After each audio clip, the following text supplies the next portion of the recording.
It was still raining. When I opened my eyes, I thought I'd gone deaf. The world outside was nothing but noise, a heavy, endless roar. At first, I couldn't tell what it was. Then I saw the window. Rain. It was pouring. Not in the usual way, but like the sky had cracked open and refused to close. The glass shivered under the constant impact. And for a second, I wondered if the sound wasn't just rain at all, but something alive in it. Breathing, moving, whispering against the panes. I sat up slowly. The room was unfamiliar. The bed smelled faintly of dust and wet wood. The wallpaper peeled in places, its edges curled from moisture. My clothes were damp, my shoes caked in mud I didn't remember stepping in. I blinked hard, trying to remember the night before. The bar, the train, the woman with the umbrella. Everything blurred into one long streak of rain. I stood, feeling the floor creak beneath me. The air was cold, heavier than it should have been. And even though it was morning, I could tell from the faint grey light leaking through the curtains. The sky looked bruised, dark enough to feel like night. I reached for my phone. No signal, no Wi-Fi, just the clock blinking 7:03 at me over and over, frozen. I tried changing the time manually. The screen flickered, then went black. The battery wasn't dead. It just refused to work, as if something was blocking it. I took a step toward the window. Outside, the trees bent but didn't sway. There was no wind, only the unrelenting downpour. Water slid down the glass in perfect straight lines. No angles, no gusts. Like gravity itself had been rewritten. That's when I noticed the noise beneath the rain, a soft clicking sound. Faint, deliberate. Coming from somewhere inside the house. Click. Pause. Click. Like footsteps that didn't want to be footsteps. Hello? My voice sounded thin, swallowed by the storm. No response, only the house, creaking in reply. I moved toward the hallway. The door opened with a reluctant groan, as if it hadn't been touched in years. Beyond it, a narrow corridor stretched out. Dark, quiet, the wallpaper the same faded yellow as the bedroom. Pictures hung crooked along the walls, all of them showing landscapes, mountains and rivers, but each one covered in mist. No people, no faces, only fog. As I stepped out, the floorboards whispered under my weight. At the end of the hall was another door, half open, leading to what looked like a living room. For a moment, I thought I saw a reflection moving inside, like someone had just passed by. But when I got closer, there was no one. Only the rain pounding harder, rattling the windows like impatient fists. I found a couch, sat down, and tried to collect my thoughts. Where was the woman from last night? The one who'd said, "You'll be safe here until the rain stops." Had she brought me here? Or had I wandered in on my own? I checked my pockets. My wallet still there, soaked through. A ticket stub from the metro and a small folded napkin. There were words written on it in smudged ink. If it starts again, don't open the door. I stared at it. My skin prickled. Again? What did that mean? Then from somewhere upstairs came another sound. A single, heavy thud. Like something had fallen, or someone had just taken a step. I froze, listening. The rain drowned out everything, but beneath it, faintly, the same sound repeated. Thud. Thud. Closer this time. I looked toward the staircase. The air shifted. The faint scent of metal, cold and sharp, seeped into the room. I backed away, eyes fixed on the stairs.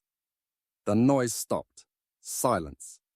And then, from upstairs, the slow creak of a door opening.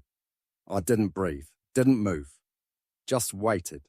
Something shifted in the shadows above me. And for the briefest second, I could swear I saw the outline of bare feet, pale and still, at the top of the stairs. The rain roared louder, as if the sky was trying to drown the sound out. Then, click, the lights flickered once and went out. The voice upstairs. When the lights went out, I didn't move. For a long time, I just sat there in the dark, listening, hoping the silence would bring comfort. It didn't.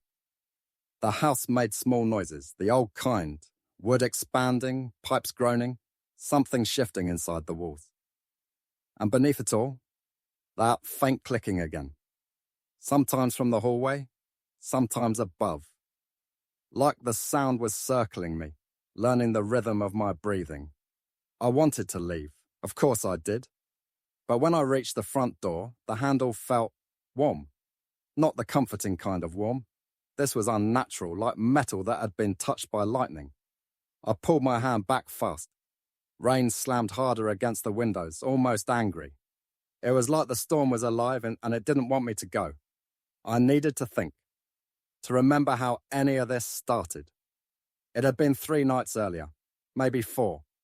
I was sitting at a bus stop, rain falling just like this, the kind of steady, endless drizzle that eats away at your patience.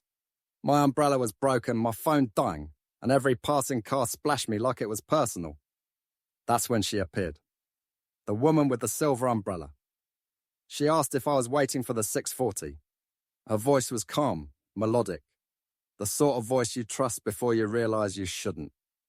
We talked, small things at first, the weather, the city, the rain that never seemed to end. Then she smiled and said, "If it doesn't stop by morning, you'll hear them." I laughed, thought she was joking. She didn't laugh back. Before I could ask what she meant, the bus came. She didn't get on, I did. But the whole ride, I kept thinking about her words. You'll hear them. Now in that same grey house, surrounded by the same unending rain, her voice echoed in my head. And upstairs, above from the dripping ceiling, I heard what she was talking about. The first sound wasn't loud, a slow dragging movement, like someone's hand gliding along the wall. Then a whisper, not clear, not even human. Just a low tone that slipped between the rainfall, too close to ignore. "Hello?" I called out. My voice cracked. I hated how weak it sounded. No reply, just that slow, deliberate sound again, like someone pacing barefoot right above me.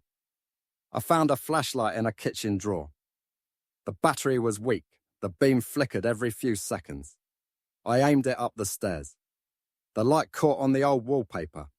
Faint water stains that looked like faces if you stared too long. Each step I took made the floor groan, and I couldn't tell if it was the house or something trying to mimic me. When I reached the top, the air felt thicker, not just humid, but heavy, like I was wading through invisible water. The flashlight trembled in my hand. And then, from the end of the hall, a voice said my name, soft, familiar. It sounded exactly like my own. "Hey," it said, "don't go downstairs again." I froze. The light flickered once, then steadied. No one was there. Only the faint outline of a door, half open. The same room I'd woken up in. Slowly, I stepped forward. Inside, everything looked the same, except for one thing. The mirror on the wall. Last time I hadn't noticed the writing on it. But now, under the weak light, I could see the letters smeared across the glass in fogged fingerprints. "You never left."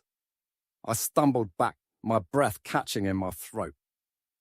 The floor creaked behind me. One step, then another.